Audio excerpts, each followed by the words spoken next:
Salut à tous, on se retrouve pour le numéro 8 de C'est qui en pôle, donc numéro qui suit le Grand Prix de Catalogne avec Steph ce soir. Comment ça va Steph ? Salut, eh bien écoute, j'étais devant mon canapé et j'ai pas vu Rossi gagner, mais bon, on va quand même parler du Grand Prix, parce que c'est un Italien qui a battu les Espagnols. Enfin, j'ai fait du spoiler, mais bon, je suis content. Ouais, mais je pense que ceux qui nous écoutent ont déjà vu la Ouais, course. aussi. Donc, on va attaquer tout de suite avec quelques petites news. Donc il y a eu très peu d'annonces, puisqu'il y a eu qu'une semaine entre les deux Grands Prix, mais il y a eu quand même un petit peu à discuter, notamment un Grand Prix en 2018 en Thaïlande qui devrait se tenir.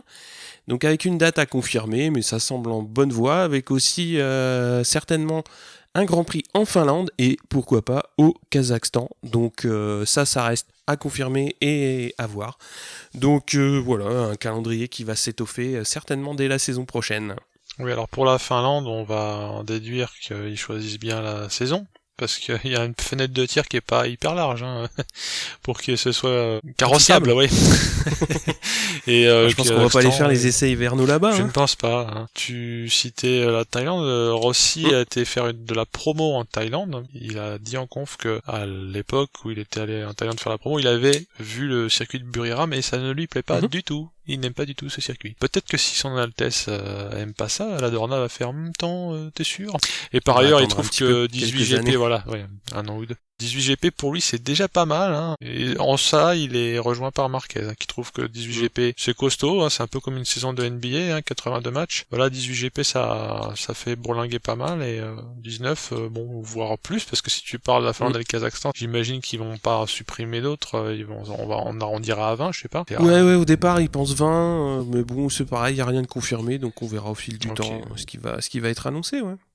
Voilà, donc Honda aussi qui peine un petit peu à fournir son équipe endurance pour Suzuka. Savoir Suzuka, c'est toujours une date un petit peu particulière où les constructeurs montent des équipes un petit peu issues de MotoGP, Superbike pour faire un petit peu de promotion. Et donc Crutchlow a décliné puisque il veut quand même avoir une petite intersaison pour pouvoir se reposer entre la première et la deuxième partie. Donc ça s'oriente plutôt vers Bradle, et je crois que tu as un deuxième nom peut-être. Oui, Miller est pressenti, et lui il a dit que ça lui plairait, donc je pense que c'est déjà un bon client, et Honda va pas faire la fine bouche, puisqu'ils ont à cœur de remporter le Grand Prix à la maison. Il y a eu quand même une signature dans le week-end, c'est celle de Mir qui va débarquer l'année prochaine en Moto 2 avec Marc VDS, donc c'est une bonne pioche pour lui, parce qu'il va intégrer une équipe qui est en pointe de ce début de saison déjà, avec Morbidelli et Alex Marquez. Déjà sur les années précédentes, ils avaient montré qu'ils étaient très compétitifs, et c'est pour lui l'occasion donc de monter en catégorie et dans une belle écurie,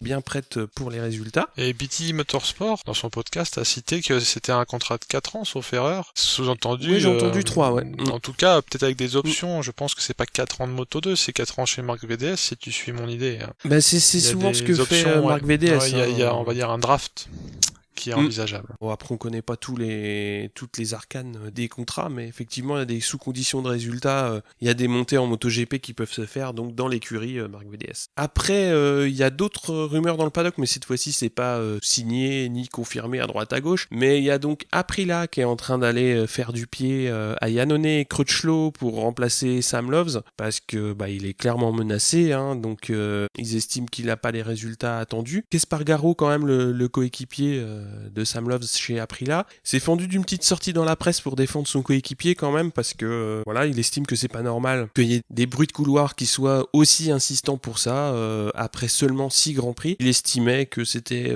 mettre un petit peu trop de pression sur son coéquipier rookie qui découvre la catégorie avec en plus une moto qui est pas au mieux en termes de compétitivité, donc c'est toujours bien d'être un petit peu défendu par son coéquipier dans des circonstances pareilles. Par contre il y a une petite mise au point d'Aprilia aujourd'hui qui a confirmé donc qu'elle était en discussion avec d'autres pilotes sans nécessairement les citer, mais ils ont quand même expliqué qu'ils attendaient clairement des améliorations de la part de Sam Loves, qu'ils avaient beaucoup investi en lui. Donc, en termes d'investissement, on comprend bien ce qu'ils veulent dire, mais voilà, ils relâchent pas la pression. Moi je trouve que je me range derrière Espargaro en disant que c'est quand même un petit peu limite de mettre autant de pression à Sam Loves, parce que c'est pas comme ça qu'il va y arriver, quoi. On voit la différence de gestion d'un pilote qui met un peu de temps, toute proportion gardée, parce que en tout cas en interview chez Tech 3, ils se font fort d'épauler Folger plutôt que de le comparer à Zarco. Après, les résultats sont pas comparables entre Folger et Sam Loves. Non, mais t'as un delta quand même entre Zarco et Folger, donc il y aurait pu avoir un début de mauvaise ambiance. Après, Poncharal, il gère ça nettement mieux que d'autres. C'est pour ça que je voulais plutôt dire du bien de Poncharal que du mal d'Aprilia. Ce que tu me dis par rapport à Loves qui se prend déjà des torgnoles, comme dans les Deschiens, avec le petit qui prend tout là, ça me fait cette idée-là, quoi. C'est Argeni Longo, alors, hein. Et une torgnole pour le petit, allez hop. Oui, c'est cadeau. T'as déjà roulé plus vite. Voilà. Et puis on a eu une autre très très belle sortie dans la presse, puisqu'on a un pilote qui est en train de se recycler en humoriste, puisqu'on a quand même Bautista qui se permet de critiquer Johan Zarco sur son style de pilotage, sur les dépassements en course. Alors je le prends sur le ton de la rigolade, mais a priori Alvaro rigolait pas, hein, il avait vraiment des griefs contre le pilotage de Zarco, donc je pense qu'il va falloir qu'il se ressaisisse, hein, parce qu'il peut pas continuer comme ça, c'est pas défendable, on est d'accord. Non, mais autant quand Lorenzo fait sa vierge effarouchée parce que quelqu'un lui fait l'inter, tu sais qu'il est comme ça, et puis globalement il a un peu de légitimité en tant que triple champion du monde. Et Lorenzo il pilote propre, que je sache. Alors que Bautista, c'est pas le dernier des déménageurs. Hein. Quand il y a des mecs à bloc passé, c'est pour lui. Hein. Oh bah donc, oui, il a fait des beaux bacs. Hein. Quand en plus tu vois, par l'exemple, on a vu que ce week-end, il s'est fait mettre à l'amende proprement, avec 1 mètre d'écart entre les carénages. Hein. Voilà, je pense qu'il est autorisé à se taire. Oui. Bon, après, Zarco, il a quand même répondu le samedi en disant s'il y a des gens qui ont des problèmes avec mon style de pilotage, qui viennent me le dire plutôt que d'en parler dans la presse. Conférence de presse. Ouais. Bon, après, voilà, je sais pas ce qu'il lui a appris, Bautista.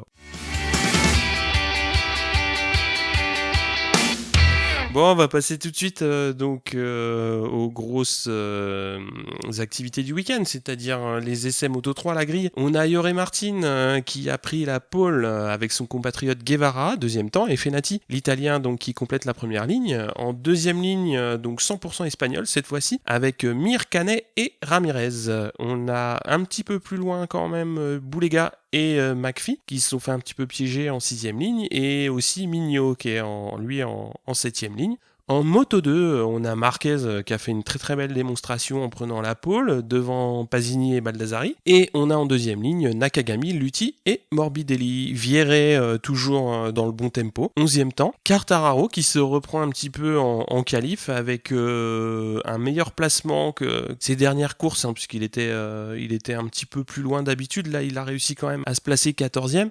Par contre, il y a 2 pilotes qui ont été un petit peu décevants au regard du début de saison, c'est Egerter et Bagnaia qui sont un petit peu plus loin en 7ème ligne. Et je vais te laisser parler cette fois-ci du MotoGP, il s'est passé énormément de choses. Ah oui, MotoGP, c'est la blague de la chicane. Je sais pas, il faudra qu'on trouve un nom, mais toi tu l'as appelé justement la chicane Miller, on y reviendra. Oui. Cette fameuse chicane, on l'évoquait dans l'épisode précédent, qui était destinée à chanter le virage 13 et à réduire la vitesse globalement de passage dans cette zone-là avant la ligne droite. Après avoir utilisé la chicane de la F1 l'année dernière, ils s'en étaient fait une pour eux, les pilotes de moto, spécial à leur demande. Il y avait eu des retours mitigés dans les essais qui ont précédé il y a quelques semaines. On en avait parlé. Mais il se trouve que dans les essais, donc on parle là de FP1, FP2, il y a de plus en plus de monde qui a commencé à grogner. Il y a eu des chutes qui ont mis en lumière la dangerosité de la chicane, à savoir que si une bécane tombe, et le pilote aussi, c'est surtout le pilote qui est important, l'un comme l'autre sont en plein milieu du chemin, et aussi éventuellement la bécane peut aller striker en ligne droite en coupant la chicane ceux qui seraient devant. Donc là on parle d'un jeu de massacre. Oui, clairement dangereux. On a vu Baz qui était bien content de pas se faire shooter. Donc par l'exemple, et il y avait aussi outre ce tracé qui était malheureux, le fait que, ça c'est Rossi qui l'a soulevé, une partie de la chicane était en raccord plus ou moins dégueu, qui était pas le même revêtement que le reste du circuit. Pas le même enrobé. Ouais. Donc plein de choses qui plaidaient pour jeter l'opprobre sur cette nouvelle chicane. Le gag, parce que moi j'ai appelé ça un gag. Le vendredi soir, il y a réunion de beaucoup de pilotes, enfin tous en l'occurrence. Commission de sécurité avec circuit pilote, et il est voté je te le donne en mille, revenir à la chicane de l'année dernière. On revient à la chicane F1. Ce qui fait pas des petites modifs, hein, parce que j'ai vu, je sais pas si t'as vu comme moi le timelapse, c'est un travail de dingue, hein. Ils ont passé toute la nuit à bosser comme des chiens. Donc tu mets cette petite vidéo sur la musique de Benny Hill et t'as tout gagné, quoi. Tu vois vraiment comment ça s'est passé. Pour moi c'est le truc un peu Shadowhawk, tu vois, tu t'imagines le Grand Prix nimbé de noblesse et tout, et les gars ils font on arrête tout, on va tout changer. Mais si c'est pour la sécurité, y a même pas à discuter, mais il a été remarqué parmi les commentateurs que c'est marrant que 15 jours avant, ça leur soit pas sauté au casque, cette évidence. Ils avaient pas attaqué sur l'angle de la sécurité. Ils avaient dit que le circuit était devenu nul, entre guillemets. On n'avait pas vu venir l'aspect sécurité à ce point. On a vu qu'effectivement, il a fallu battre en retrait. Donc, tout ça pour ça. Plus chicane. Retour à chicane de la F1, en tout cas. Finalement, la FP3 devient à elle-même quasiment une qualif. Il y a qu'elle qui décide de la Q1 et de la Q2, donc c'est une qualif bis. Et ce qu'on observe, c'est que les Yamaha ne sont pas en perdition, mais sont dans le dur, hein. Il y a beaucoup de monde qui va se fader la Q1.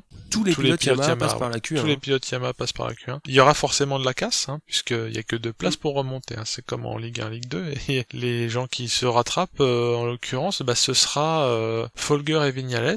Donc des Yamaha. Évidemment mon petit cœur saigne parce que Rossi dans son tout dernier tour il échoue à je sais pas combien de millièmes, ou il échoue 3ème in extremis, on y a cru jusqu'au bout. Dans tous les cas je finis rétrospectivement par me dire qu'il aurait peut-être pas fait beaucoup mieux que 8-10 vu les galères qu'ils ont eues. En Q2 ouais. Ah oui, très compliqué. Mais alors, le très discret mais efficace Pedrosa finit par faire la pole, hein, parce que là, si on parle de ce qui s'est passé en Q2, en pole Pedrosa, 2ème, dis donc, Lorenzo, incroyable, revenu du Diable Vauvert, Petrucci, un peu le fou du roi là, qu'on n'attend pas mais qu'on attend de plus en plus finalement parce qu'il se montre beaucoup. Oui, toujours là. Ah ouais. Enfin, toujours il est aux avant-postes. Aux avant-postes. Et donc les Ducati c'est un peu la fête. Pedrosa me fait mentir parce qu'il est en pôle, mais sinon il y a quand même du client. Marquez en 2ème ligne, suivi d'Espargaro, Aprilia qui se monte. On verra après qu'ils ont bien fait de se montrer. Hein. Barbera pour finir la 2ème ligne. Ensuite Dovi, discret pour l'instant aussi à ce moment-là. Folger qui avait quand même bien gazé, hein, dans la mesure où il s'est extrait lui de la Q1. Et Vignales en 3ème ligne. Alors effectivement Rossi 13 et Zarco 14, c'est moyen voire passable pour les Yamaha. Et Vignales dès ce moment-là déjà on le voit couiner dans son box, faire des grands gestes. On sent que ça c'est moyen serein. Il se Lorenzise ou pas? Non, je crois pas, je crois qu'il a l'âge d'être encore énervé quand ça marche pas, et puis il était surtout frustré contre lui, quoi. J'ai pas eu l'impression qu'il se Lorenzisait. En tout cas, pas pour l'instant. On suivra quand même l'affaire, hein. Parce que c'est vrai que les gens se révèlent quand ça marche pas.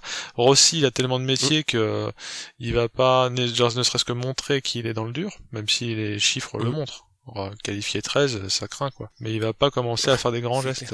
Mais bon, il a une génération, voire 2 d'écart avec Vignales. Je parle de génération de motards. Et donc Guintoli, pour parler des Français, n'a pas pu participer au qualif parce qu'il a eu une injection d'anti-inflammatoire, ou du moins une picouse, suite à une douleur qu'il avait. Et ça lui a pas réussi, il a fait une réaction à ce médicament. Et il a eu des vertiges, donc il a été acté avec son équipe que c'était peut-être pas le bon moment pour aller taper le 300 dans la ligne droite quand t'as des vertiges. Donc il était sage décision. Il n'a pas couru pour les qualifs en tout cas. Et Smith, alors lui était carrément forfait pour tout le week-end. Et on espère qu'il sera remis pour le prochain Grand Prix. Mais là, on peut appeler ça une Troy Bellis. Il s'est ruiné le doigt. Alors Bellis, c'était pas exactement le même scénar, mais le résultat est le même. Ça faisait du steak haché de doigt parce qu'il a chuté et le guidon lui a consciencieusement niqué. La main est restée dessous. J'ai échappé aux images parce que moi je suis assez sensible aux images de blessures, j'ai beaucoup d'empathie, hein, donc il semblait que c'était pas beau à voir, quoi. Ah, surtout, il a pris une photo de son doigt. Il l'a fait lui-même, le salaud. C'est pas les chaînes de télé qui ont fait ça. Oui, pour montrer un petit peu dans quel état était son doigt. Et il avait déjà montré, à l'époque où il était chez Tech 3, il avait eu à peu près un accident à peu près similaire.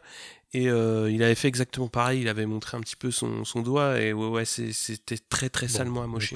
C'est tout pour nos amis de MotoGP pour les qualifs. Alors on va passer aux courses doucement. MotoGP World Championship about to start. The gloves are off and we are racing. Alors la course Moto 3, donc ça part sans gros problème pour le peloton, à part pour le poleman qui s'est bien loupé au départ, il est resté complètement bloqué sur la grille. On a Mir Fenati Canet qui mène la meute, mais comme d'habitude, c'est un peloton très compact et assez nombreux. Au fil des tours, ça s'étiole un petit peu, on a un groupe de tête qui se réduit à une dizaine d'unités. On a Martin qui était parti de la pole position et qui va mener le peloton quelques tours. Alors c'est toujours pareil, toujours des grosses aspis en fin de pit lane.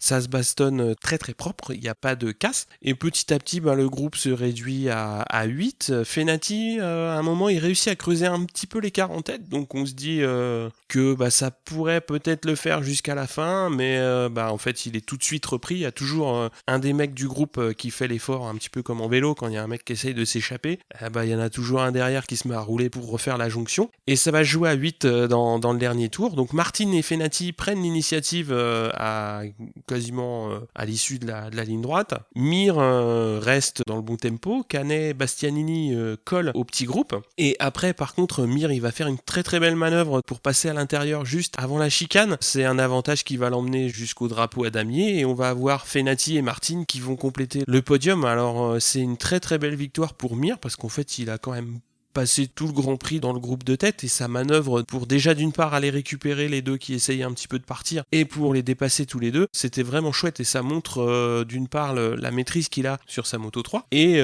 aussi toute son expertise en ce moment sur la catégorie, il domine assez largement. C'est une belle victoire déjà pour fêter le passage en Moto 2 puisque je crois bien que ça a même été annoncé pendant la course. C'était vraiment une chouette remontée pour lui. À savoir que dans le dernier tour, va y avoir un accrochage Guevara-Binder qui va pas être super chouette puisque ça se joue assez loin dans le peloton. Et Binder, et souvent il chute de par son propre fait. Mais là, c'est Guevara qui fait une belle bourde et qui l'emmène. Côté Frenchy, il n'y a pas eu de bol pour Danilo puisqu'il était quand même pas trop loin des points. Si je me souviens bien, il doit être dans le groupe pour jouer la 12 au général. Et il fait un gros effort sur le dernier tour pour essayer de prendre des places. Mais il va prendre un vraiment très sale high side dans l'une des dernières courbes. Il va pas pouvoir terminer, donc c'est dommage pour lui. Comme d'habitude, ça a été une course très animée pour la catégorie qui a ouvert le dimanche. On va passer à la course Moto 2, donc là la météo, surtout la température de la piste monte tranquillement. On avait donc Marquez qui était en pôle, avec Pasini et Morbidelli qui embrayent au démarrage donc pour former le groupe de tête. Ce qui va se passer, c'est que dès le premier tour, Marquez il va montrer qu'il est clairement au-dessus du lot. Dès le premier tour, il met 1 seconde à tout le monde. C'est très impressionnant à voir quand on sait quand même que la catégorie elle est quand même assez nivelée, mais mettre 1 seconde dès le premier tour à tout le monde, c'est assez inédit. Alors Bagnaia, bien qu'il soit parti de loin, il se replace assez vite dans le top 10. Devant, comme je l'ai dit, Marquez prend de plus en plus le large. Il y a de gros échanges entre Lutti et Morbidelli. Morbidelli, dans un des petits échanges avec Lutti, il a failli se faire sortir par Oliveira parce qu'il perd un petit peu l'adhérence et Oliveira, il est en train de le dépasser aussi, il revient par derrière et il a bien failli se faire emmener. Par contre, ça va être beaucoup plus animé sur le groupe derrière. Il y a donc un petit groupe de 4-5 pilotes avec Vieré, Nakagami, Navarro, Quartararo. Ils se battent pour les places de 8 à 12 et c'est quand même très chouette à voir. Alors c'est dommage parce qu'on les a pas suivis sur toute la course, puisqu'il y a eu forcément plus d'images du groupe de tête. Ça a été bien animé pendant toute la course. Devant, il y a Marquez, Pasini, Lutti qui ont déjà creusé de beaux écarts entre eux, donc sauf chute, ça va jouer comme ça jusqu'à l'arrivée. Alors comme je l'ai dit, Quartararo et Nakagami donc se sont bien houspillés tous les deux. Alors c'est très bien pour Fabio parce que voilà, il se frotte à un pilote qui est bien ancré dans la catégorie, qui connaît bien tout ce qui se passe dans le paddock, donc c'était le jeune contre le vieux, donc c'était vraiment sympa. Et il y a Schroeter qui était dans ce groupe qui chute dans le dernier tour, donc pas de chance pour lui. Sur le podium, ça va donner Marquez, Pasini, Lutti, comme je l'ai dit. Morbidelli fait 6 et donc Quartararo, il règle le groupe pour la 8e place. Alors c'est très bien pour lui, parce qu'il a dû se battre, comme je l'ai dit, avec des vieux de la vieille de la catégorie. C'est bien, parce que ça faisait quand même quelques courses où il était pas au mieux. Donc là, il fait d'une part de belles qualifs et en plus, Il fait une belle course avec beaucoup de bastons et en plus il sort en tête du groupe de bastons, donc c'est vraiment très bien pour lui, d'une part pour le championnat et pour la confiance pour la suite. Et on a Vieré qui fait encore un top 10, donc c'est toujours bien de voir une Tech 3 bien placée. On va pouvoir passer à la course MotoGP. Alors les gros, ils ont fait du spectacle, mais ça n'a pas tardé. Dès la première seconde, tu as vu comme moi ce départ un peu improbable, avec un Lorenzo qui tape un wheeling comme un lycéen qui veut impressionner ses pairs sur son scooter, et Petrucci qui tire à 45 degrés, et qui tamponne Marquez, mais alors là vénère, hein, c'est une sorte il a pris quelques G au moment du choc. Marquez, oui, je pense que ça a tapé. Quiconque n'aurait pas été Marquez d'ailleurs aurait peut-être volé parce qu'il a une propension à rester comme un culbuto Marquez sur sa moto. Que c'était hyper chaud ce départ. Lorenzo avec son wheeling de kéké passe en tête quand même. Dovi se place 4ème en mode un petit peu goupil. Espargaro non seulement était bien placé sur la grille mais conserve cette belle position, il est 5ème, et il s'accroche bien. Zarco grimpouille un peu. C'est vrai que ça a beau être 4 places, de passer de 14 à 10 ça fait moins rêver que de passer de 8 à 4. 10 on le voit sur nos petits écrans, on voit que c'est marqué 10. Et dans le premier tour ils sont dans la seconde, même un peu moins d'une seconde. Donc par contre Rossi et Vignales restent à la cave, là je sais pas, ils ont dû se trouver une bonne bouteille de pinard et ils se sentaient bien là, et ils sont bloqués dans le trafic, donc ils sont bien comme un moustique dans l'ambre dans Jurassic Park, ils sont englués. Lorenzo nous refait la même qu'au Mugello finalement, il part en tête, on a l'impression qu'il imprime un rythme et qu'il va peut-être même nous faire une Lorenzo, on sait jamais, mais il est suivi de près quand même par Marquez, Pedrosa et Dovi, et aussi Folger qui confirme que ce qu'il avait fait aux essais et au qualif se retrouve le dimanche, qui est quand même pas rien. Par contre, Lorenzo nous refait une Mugello bis, à savoir qu'il se fait passer assez rapidement. Là, il nous fait une semi-Zarco. Bon, mon unité de mesure, c'est les Zarco, c'est 6 tours. Donc ça. Après, tu regardes. Mais bon, sinon, Marquez et Pedrosa le mettent à l'amende dans le même virage, donc il se fait passer par les deux en même temps. Peu de temps après, c'est Dovi qui le dépose. Je dis déposer parce qu'il a été vite à sombrer Lorenzo en peut-être même pas en un tour, mais je sais pas ce qui s'est passé. Quasiment en un tour. Bien pris cher. Et ensuite Folger et Petrucci, quitte à vraiment se faire teabag comme disent les jeunes, il a bien shooté au classement en tout cas. Et Espargaro nous fait une Aprilia. J'aime bien trouver des noms pour tout, c'est peut-être un petit peu abusé, mais on en est au 4ème moteur. Est-ce que c'est 4 Aprilia ou 4 fois Espargaro qui pète son moteur? Je sais plus, mais j'ai le chiffre 4. C'est Espargaro qui a pété 4 moteurs. À la fin, ils font quoi s'ils en ont plus? Ils marchent à l'électrique ou quoi? Non, mais je ne sais pas, en fait. Souhaitons pas que ça arrive, mais tu sais, il y a un quota de moteur, on en avait parlé en podcast préliminaire. Ouais, je sais plus. Bon, on verra, on en est peut-être pas là. Ils partiront à fond de grille, oui, c'est ça. Ils les font partir quand même quand ils ont le droit d'en reprendre un 9 temps mieux, mais il était trahi par sa mécanique, hein. Il était 10 au moment où ça lui arrive parce qu'il était déjà en train de perdre de la patate. Il baissait un peu. Et Dovi double Marquez, ce qui est pas rien quand même, parce que le Marquez, on l'a pas encore cité, mais il était pas mal tombé aux essais. Là, il reste sur ses roues. Dovi le double proprement et il remonte sur Pedrosa. On a l'impression que Pedrosa bouchonne, mais c'est surtout que Dovi, comme il le dira plus tard et comme le dira aussi son team manager, a fait exprès de rester derrière pour observer. Donc il y a quand même aussi du métier chez le Dovi. Hein. Il pouvait passer, il pouvait passer, mais il l'a pas fait tout de suite, donc il a réussi là où le commun des mortels serait déjà à 200 BPM au niveau du cœur, à dire je vais gagner, c'est incroyable. Non, là il a attendu pas mal de tours derrière Pedrosa. Oui, il a géré, ouais. Et pendant ce temps-là, parce qu'en meanwhile, à la cave, Rossi et Lorenzo sont à la bagarre pour la 8ème place. Et Vignales végète en 13ème place, donc par le biais de quelques chutes, on verra que Vignales remonte un peu, notamment chute de Miller. Et Dovi décide à passer à 9 tours de l'arrivée, et il ne rendra plus le commandement. Il a d'ailleurs pris une avance pas forcément confortable, mais certaine, en tout cas, qui laissait pas trop de place au doute, à savoir que s'il faisait pas d'erreur, il se ferait pas remonter par Pedrosa. Ce pauvre Pedrosa, en mode gendre idéal, se fait passer, peut-être pas assez méchant, ou peut-être trop les pneus niqués. Donc Marquez passe Pedrosa. Zarco qui s'était non pas fait discret parce que si on regarde bien sa remontée, elle est régulière, mais on l'a pas remarqué en fait. C'était vraiment tellement régulier que c'est pas, il y a pas des retours de réalisateurs dessus ou les commentateurs qui s'égousillent. Mais il arrive et il revient. Devine auprès de qui est-ce qui va doubler proprement? Ouais, bah c'est l'ami Bautista. Non mais je comprends pas qu'il ait même pas mis son clignotant pour le doubler. Normalement il envoie un fax, il le fait tamponner avec un cachet de cire, et puis il lui dit alors attends, tu sais, il prend une toise pour bien être sûr qu'il y a au moins 1 mètre entre les deux quoi. Donc, exactement. Voilà, en général, tu te mets à hauteur d'Alvaro, tu le regardes, tu dis c'est bon, est-ce que je peux passer? Et s'il te dit oui, tu passes. Quand même là, rien, il passe. Truc de dingue.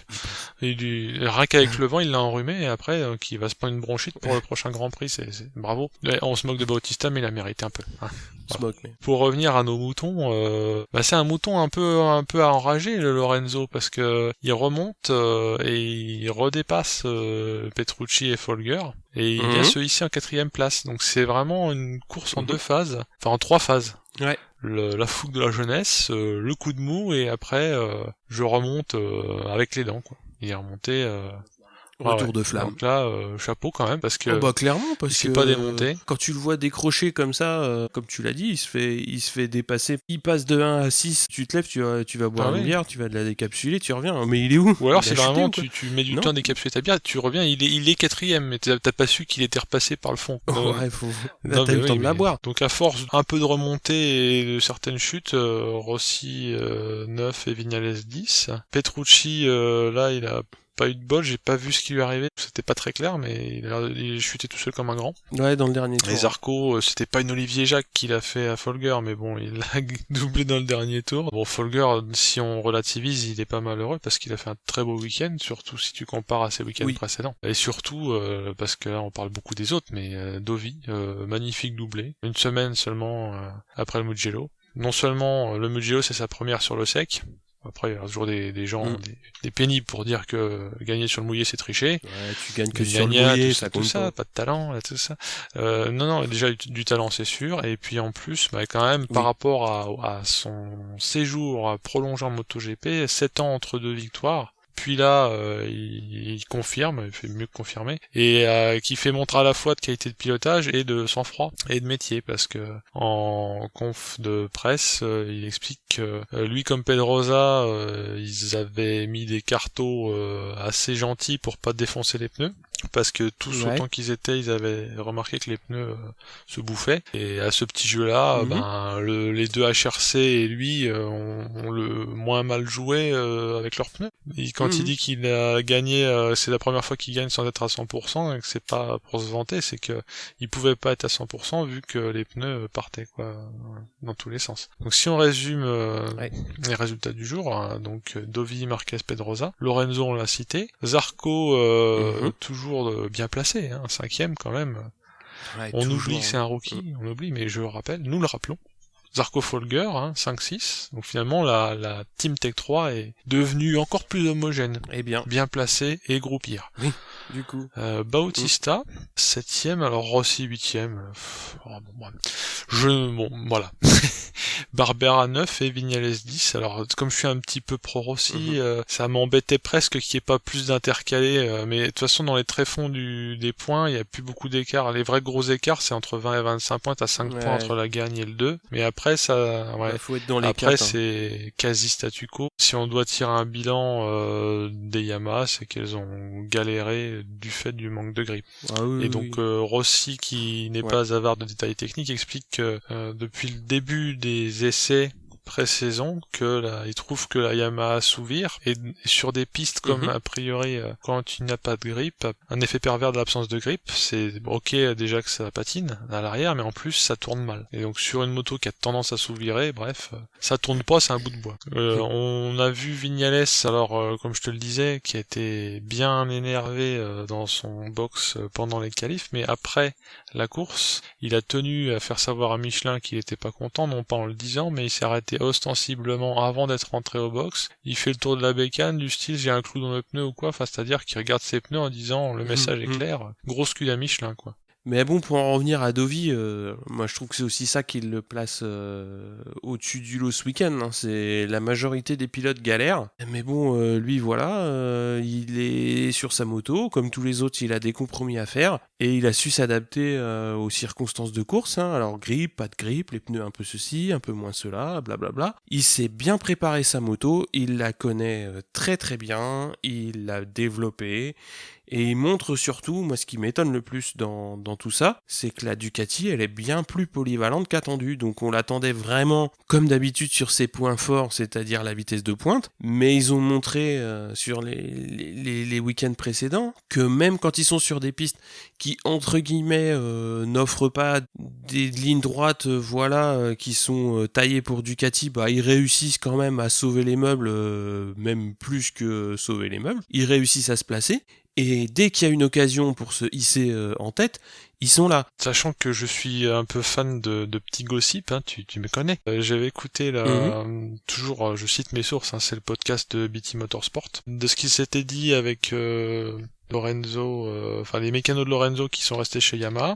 Donc en gros tous sauf un. À l'arrivée de Vignales, ce qui avait le plus surpris les mécanos, c'est que Vignales avait tout de suite dit surtout ne touchez pas à la M1, je vais m'y faire parce qu'elle m'a l'air bien née. Alors effectivement on pouvait penser qu'elle l'était vu les résultats qu'elle avait ces dernières années et par qui elle avait été développée, n'est-ce pas? Quand les mécaniciens disent qu'en arrivant Vignales a pas voulu toucher à la moto mais se faire à la moto, en filigrane on peut aussi lire que c'est pas comme Lorenzo qui veut tout péter chez Ducati. Bon, il y a peut-être un contentieux, je sais pas. Bon, en tout cas on va pas trop leur faire dire ce qu'ils n'ont pas dit. Pour parler de Ducati, le sémillant et truculent Davide Tardozzi, donc qui est team manager, revient sur les raisons qui font que la Ducati est à part. De ses propres mots, c'est un truc qui va très vite en ligne droite et qui freine très fort. Par contre, son point faible, parce qu'il peut pas le cacher de toute façon, c'est que elle a une vitesse de passage en courbe, elle est moins capable d'avoir des fortes vitesses de passage en courbe. Ça tourne mal ou en tout cas ça tourne, mais ça va moins vite,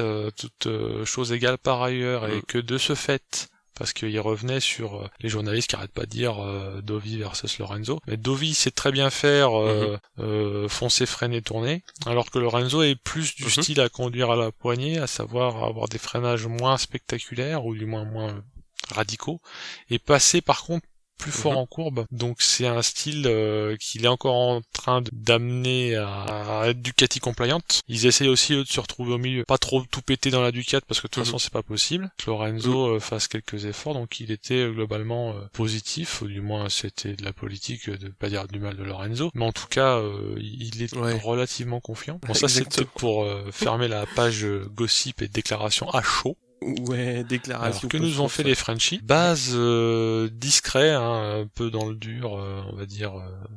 Moi perso, je l'ai pas vu, mais parce que le réalisateur lui a pas braqué ses caméras dessus. Mais il fait une course dans le rythme, hein. Il suit son rythme. Il est pas trop mal.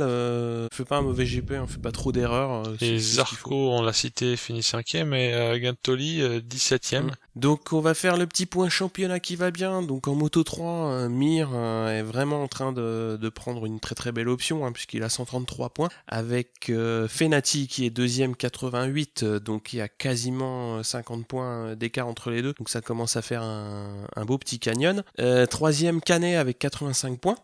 En Moto 2, Morbidelli 113, Lutti 2e avec 100 points et Alex Marquez 3e avec 78. En Moto GP, on a donc Vignales qui est toujours en tête pour 7 petits points avec 111 points, Dovizioso 2e avec 104 et Marquez qui est 3e avec 88. Zarco toujours 6e au championnat, premier indé et premier rookie, et à savoir que le deuxième est en Folger dans les deux cas. Il a 24 points d'avance sur son coéquipier. C'est important de voir le resserrement notamment en tête, et surtout de voir Dovi à 7 points du... Oui, et puis t'as une espèce de personnes qui reviennent de l'arrière, en fait, voir notamment Marquez, il me semble Pedrosa. Rossi, je sais pas qui a... Alors lui, Rossi se fait distancer, mais pas tant que sa 5e place le laisserait à penser. C'est qu'il y a un resserrement, en fait. Oui. Sur je ne suis loin de le souhaiter à Vignales, mais s'il finit pas ou très mal, avec encore un autre, imagine, je ne sais pas qui encore de ce paquet de 4 ou 5 qui est derrière, met des gros points, on va avoir un truc un peu maboule, quasiment à mi-saison. Mais bon, on va déjà voir comment ça se passe à Hassan. Ah bah ça, mi-saison, ça va venir vite, hein, c'est dans 2 Grands Prix. Hein. Voilà, mais justement, si dans les 2 prochains Grands Prix, il y a des trucs bizarres qui se passent... Ah oui, puis quand tu vois Assen l'année dernière, un peu comme truc bizarre, t'es servi, quoi. Et je suis pas pour les jeux du cirque et qu'il se passe des trucs pas bien, mais des trucs qu'à la limite tout le monde reste sur ses roues, mais que tout peut arriver, surtout à Assen. Et surtout le déluge. Alors, pour le coup, on a quand même 2 petites choses à dire, hein, notamment, on a eu notre Black Cat, avec Espargaro, quand même, qui n'a vraiment pas de chance avec son Aprilia. Il a quand même cassé 4 moteurs en 3 week-ends. Autant je me souviens de la casse moteur de Rossi au Mugello, mais juste parce que c'était iconique, c'était lui au Mugello et qu'il était en tête. Mais ça me reste moins dans la tête que Yamaha casse ses moteurs. Par contre, Aprilia, là, ils ont 4 moteurs en 3 week-ends. Ah voilà, oui. On va espérer qu'ils arrêtent l'hémorragie, FISA. Faut régler ça. Côté Black Flag, puisqu'on est dans les Blacks, tu as eu un Black Cat et on a un Black Flag tout relatif, parce que c'était plutôt marrant qu'autre chose. Mais Miller, comme on l'a déjà cité en début de podcast, en FP1, il a fait un magnifique loupé qui l'a fait chambrer sur les réseaux sociaux, y compris par son équipe, parce que il a pris, mais comme un charme, la chicane qui finira par être la bonne d'ailleurs, mais il a pris la chicane de F1 au lieu de la chicane MotoGP le vendredi matin. Donc ça, les images ont fait le tour et des réseaux sociaux et des Eurosport et je suppose même de MotoGP. Mais je pense que je suppose que connaissant un peu le Gugus, même lui, ça a dû le faire marrer. Après, le truc c'est qu'il l'a fait quand même 2 fois de suite. Donc ils ont pour le coup vraiment sorti le drapeau noir pour qu'il sorte de piste. Je savais pas qu'il avait fait ça. Ça va, il était seul. Enfin, comme j'ai vu. C'est croquignolesque. Alors il l'a fait 2 fois de suite. Bon alors là je fais un petit peu mon casse-bonbon de service, mais ça va qu'il était tout seul parce que quand il sort de la chicane, s'il y a un autre pilote qui vient par derrière, mais alors là, il emmène tout le monde, quoi, parce que pour lui, il est persuadé d'être dans le bon tracé, et le problème, c'est qu'il a un pilote qui arrive derrière, qui lui sort d'une chicane, mais peut-être une centaine de mètres avant, donc il a potentiellement beaucoup plus de vitesse, donc il peut se retrouver sur la trace d'un autre pilote qui vient de l'arrière et qui vient beaucoup plus vite, donc ça aurait pu être très, je savais pas qu'il dangereux. l'avait fait 2 fois, et qu'en plus, il s'y croyait et qu'il pensait qu'il était dans le bon tracé, là, Ah, mais il était persuadé d'être dans le bon tracé, hein. Ouais, la prochaine fois, il va peut-être se tromper de circuit, donc, je sais pas, il va aller à Sepang, et puis il va dire, mais ils sont où les autres? J'ai gagné par forfait. Le gag ultime. On est taquin. Knap treintje en Iannone valt. Iannone vanaf de tweede positie crasht uit de wedstrijd. Zonde. En we zijn vertrokken met Morbidelli van Pol voor Passini en Marquez. Marquez komt slecht weg, hoor. On a fini notre petit tour sur le Grand Prix de Catalogne de cette année, et on se retrouve dans 15 jours pour... le Grand Prix Motul. Parce qu'il faut bien qu'il y ait des sponsors. Oui. Allez. Grand Prix Motul TT pour Tourist Trophy d'Assen. Donc le 25 juin, il va y avoir ce Grand Prix qui a lieu dans ce que tous les commentateurs aiment appeler la cathédrale. Alors la cathédrale, qu'est-ce que c'est, hein? Un petit point relou d'historique. Non, je dis relou, mais c'est fait un peu Père Castor. Il est historique. Il date de 1925. Alors un peu comme le Mugello à l'époque, c'était la tendance grande course sur route ouverte qui se reboucle, à savoir qu'il y avait plus de 28 km sur des routes pavées de briques, comme ils aiment à le rappeler aussi, donc c'était un peu l'enfer du Nord plus. Mais c'était déjà des courses de bécanes, ça a toujours été bécane en fait, la Seine, il faut avoir ça en tête, c'est que c'est aussi pour ça que c'est le temple, c'est bécane only, c'est le TT. En 1955, le circuit devient à taille plus circuit, quasiment 8 km, et il sera raccourci par plusieurs modifs successives au fil des années 80-90, et le circuit qu'on connaît aujourd'hui résulte d'une modif majeure faite en 2006 qui le fait passer de 6 km à 4 km 5, donc c'est pas peu, surtout qu'on est en train de parler de 2006, c'est l'ère déjà post-Rossi, l'ère actuelle. Il y a toute une partie dans le nord du circuit qui a été chintée et sur laquelle on a greffé une sorte de parabolique en fait pour le rendre plus petit.